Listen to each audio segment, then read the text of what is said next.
कोल्हापुरातील मिरजकर तिकटीजवळ सुमारे 50 ते 60 वर्षांपूर्वीचं वडाचं मोठं झाड आहे. या झाडाच्या फांद्या अस्ताव्यस्त वाढल्यानं हे झाड धोकादायक बनलं होतं. त्यामुळे एखादी दुर्घटना घडण्यापूर्वी या झाडाच्या धोकादायक फांद्यांची छाटणी करावी, अशी मागणी कोल्हापूर शहर आणि जिल्हा नागरिक कृती समितीनं महापालिका प्रशासनाकडे केली होती.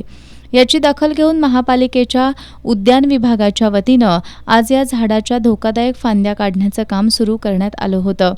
मात्र थोड्या फांद्या तोडल्यानंतर हे काम अर्धवट ठेवून महापालिकेचे कर्मचारी जात होते. ही बाब निदर्शनाला येताच कोल्हापूर शहर आणि जिल्हा नागरिक कृती समितीचे अशोक पोवार, रमेश मोरे यांच्यासह बाबा पार्टे, जयकुमार शिंदे आणि त्यांच्या सहकाऱ्यांनी या कर्मचाऱ्यांना थांबवून ठेवलं. या झाडाच्या सर्व धोकादायक फांद्या काढल्याशिवाय जाऊ देणार नाही, असं त्यांनी सांगितलं. त्यामुळे कर्मचाऱ्यांनी या झाडाच्या धोकादायक फांद्या पूर्णपणे काढून टाकल्या.